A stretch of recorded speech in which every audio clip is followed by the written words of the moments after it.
देखिए गाइस, आज बात करने वाले हैं प्रधानमंत्री फसल बीमा योजना है वो देखिए 28 तारीख से शुरू हो चुकी है। यानी जिन भाइयों को प्रधानमंत्री फसल बीमा योजना में आवेदन करना है इस वीडियो को जरूर देखें, क्योंकि इसमें सारी जानकारी हम आपको बताने वाले कैसे आवेदन करें, क्या इसका प्रोसेस होता है और क्या क्या इसमें डॉक्यूमेंट लगेंगे। देखिए इसमें क्या होता है, फसल बीमा में अगर बाई चांस से आपकी किसी प्राकृतिक आपदा की वजह से गिरना या फिर अत्यधिक बरसात होना या फिर बाढ़ आ जाना जिसकी वजह से आपकी फसल 100% नष्ट हो जाती है, उस कंडीशन में देखिए अगर आपका फसल बीमा होता है तो आपको मुआवजा दिया जाता है। तो इस वजह से ये फसल बीमा करना जरूरी होता है। तो कैसे आवेदन करें, क्या इसका प्रोसेस है, तो चलिए शुरू करते हैं। तो देखिए इसके लिए आपको प्रधानमंत्री फसल बीमा योजना की ये ऑफिशियल वेबसाइट है, आपको यहाँ पे आ जाना है।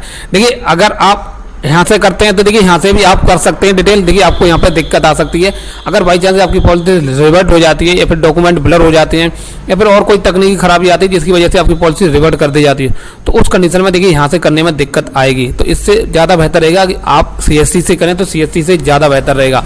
तो देखिए इस वीडियो में हम आपको CSC के माध्यम से बताएंगे कैसे रजिस्ट्रेशन करना है, क्या इसका प्रोसेस है। और अगर आप फसल बीमा कराना चाहते हैं तो CSC का ही सहारा लें। तो यहाँ पर CSC वाली बटन पर टिक करना है और यहाँ पर CSC लॉगिन कर लेना है। यहाँ पे आपका यूजर आईडी पासवर्ड डाल के यहाँ पे साइन इन कर लेना है। तो देखिए यहाँ पे आपको अपना स्टेट सिलेक्ट कर लेना कि आप किस स्टेट से आते हैं। यहाँ पे स्टेट आ जाने के लिए हो रहा है तो यहाँ पे ऑप्शन मिलेगा 2023 रबी प्रधानमंत्री फसल बीमा, तो आपको इसी पर टिक कर देना और सबमिट कर देना है। अब जैसे यहाँ पे आ जाते हैं, यहाँ पे ऑप्शन आपको बहुत सारे देखने को मिलेंगे। यहाँ पे एक ऑप्शन मिलेगा एप्लीकेशन फॉर्म का, तो आपको इसी पे टिक कर देना। तो देखिए सबसे पहले आपको यहाँ पे बैंक डिटेल फिल करनी होगी। देखिए IFSC, अगर आप IFSC के माध्यम से अपना अकाउंट सर्च करना चाहते हैं तो यहाँ पे यस करना है और यहाँ पे IFSC कोड डाल देना। जैसे ही वेरीफाई करेंगे तो यहाँ पे स्टेट का भी यहाँ पे डिटेल आ चुकी है, केवल यहाँ पे आपको अपना अकाउंट नंबर फिल कर देना है। तो यहाँ पे डाल देना, सेम आपको अकाउंट नंबर यहाँ फिल कर देना, cheque bank detail and continue कर देना है। वैसे यहाँ पे नेक्स्ट ऑप्शन खुल के आ जाएगा, यहाँ पे फॉर्मेट डिटेल लिखी हुई है। देखिए अकाउंट पे नाम लिखा है पहले ही, सेम आपको यहाँ पे फिल कर देना है और यहाँ पे आधार पे जैसा नाम लिखा है वैसे ही आपको यहाँ पे डाल देना है और यहाँ पे आधार नंबर डाल के वेरीफाई कर देना है। अगर देखिए आप आधार बेस बिल्कुल सेम होगा तो यहाँ पे डाटा आपका कैप्चर कर लिया जाएगा और यहाँ पे देखिए ग्रीन टिक लग जाएगा। अब यहाँ पे पूछ रहा है रिलेटिव नेम। देखिए फादर्स नेम डालना चाहते हैं सन ऑफ सेलेक्ट कर लेना है, डॉटर्स ऑफ डालना चाहते हैं डॉटर या वाइफ ऑफ जो भी है, तो देखिए सन ऑफ डालना चाहते हैं तो यहाँ पर सन ऑफ सेलेक्ट करके फादर्स नेम डाल देना। मोबाइल नंबर देखिए यहाँ पे आधार बेस ही फिल करना जो आपके आधार कार्ड पे लिंक हो। आपकी एज कितनी हो रही वो डाल देनी है। जेंडर मेल फीमेल क्या है वो आपको सिलेक्ट कर लेना। Category SC ST general OBC जो भी है अपना सिलेक्ट कर लेना है। फॉर्मर कैटेगरी आप ऑनर हैं खुद तो आपको यहाँ पे यानी फॉर्मर कैटेगरी। देखिए अगर आप अपने खुद के नाम जमीन है आपके और आप इंश्योरेंस कर रहे हैं तो आपको ऑनर सेलेक्ट कर लेना। अगर आपने बटाई पे दे रखी है, कटते पे दे रखी है, अगर आप स्वयं कर रहे हैं तो देखिए टेनेंट सेलेक्ट कर लेना। आपको टेनेंट सर्टिफिकेट बनवाना होगा तहसील से। अगर आप एक शेयर क्रॉपर हैं, आप बटाईदार हैं तो आपको अपना एक शेयर क्रॉपर सर्टिफिकेट है वो आपको तहसील से बनवाना होगा। अगर आप स्वयं ऑनर हैं तो ऑनर सेलेक्ट करना है। फॉर्मर टाइप स्मॉल है तो स्मॉल सेलेक्ट कर लेना है। आपका यहाँ पे देखने को मिल जाएगा केवल डिस्ट्रिक्ट क्या वो सिलेक्ट कर लेना है, विलेज क्या वो सिलेक्ट कर लेना, एरिया का पिन कोड क्या वो आपको यहाँ पे फिल कर देना है। अगर आप नॉमिनी डिटेल देना चाहते हैं दे सकते हैं, नहीं तो आप इस बॉक्स को टिक कर देना है।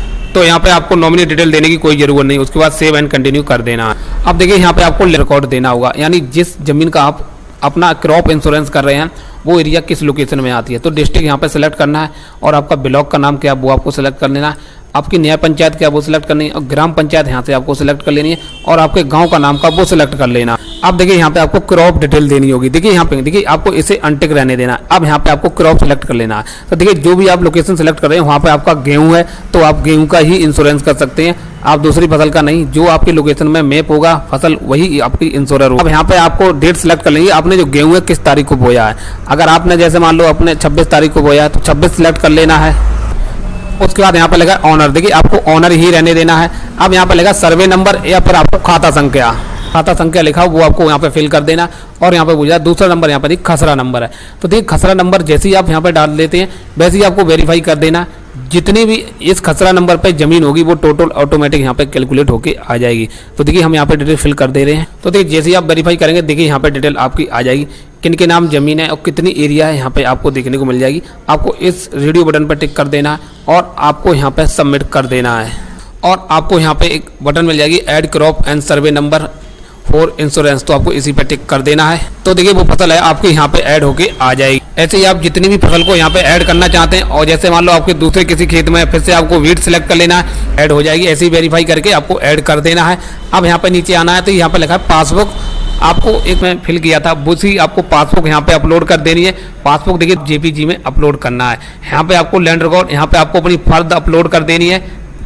अगर आप एक ऑनर हैं तो यही दो ऑप्शन आपको यहाँ पे सेविंग सर्टिफिकेट आपको छोड़ देना है। अब यहाँ पे लिखा टेनेंट सर्टिफिकेट, देखिए टेनेंट सर्टिफिकेट उनके लिए होता है जो दूसरे की ज़मीन करते हैं, तब आपको टेनेंट सर्टिफिकेट बनाना होता है, वो तहसील से बनना है। अगर आप ओनर हैं तो आपको इन्हें दोनों ऑप्शनों को छोड़ देना है। यहाँ पे पासबुक अपलोड कर देना और यहाँ पे अपलोड कर देनी है। तो देखिए हम यहाँ पे कर दे रहे हैं इन्हें। अब देखिए जो भी आपने डिटेल भरी है वो आपको एक बार सारी चेक कर लेनी है। अगर बाई चांस से कोई चीज़ गलत हो गई, अकाउंट नंबर कुछ गलत हो गया, एडिट वाली बटन मिल जाएगी, या फिर आपको उसमें कोई गलत हो गई तो यहाँ पे एडिट कर देना है। देखिए अगर गलत डिटेल देंगे तो आपका मैप नहीं होगा, दिक्कत आ सकती है, सही डिटेल सबमिट कर देना है। अगर देखिए आपको बाद में पेमेंट करना है तो यहाँ पे पे लेटर कर सकते हैं, नहीं तो आप अभी पेमेंट करना है तो मेक पेमेंट वाली बटन पर टिक कर देना है। जैसे देखिए आपका पेमेंट डन हो जाएगा वैसे ही आपके सामने यहाँ पे पॉलिसी जनरेट कर दी जाएगी। यहाँ पे आपका रिसिप्ट नंबर मिल जाएगा और यहाँ पे आपको प्रिंट वाली बटन मिल जाएगी। यहाँ पे आपको सारी डिटेल देखने को मिल जाएगी, कितनी यहाँ पे लैंड रिकॉर्ड था वो सारी डिटेल देखने को मिल जाएगी। आपको इसे प्रिंट करके अपने पास रख लेना है। तो देखिए इस तरह से अपना प्रधानमंत्री फसल बीमा योजना में लाभ ले सकते हैं और आवेदन कर सकते हैं। वीडियो जानकारी पसंद आई वीडियो को लाइक कर दें।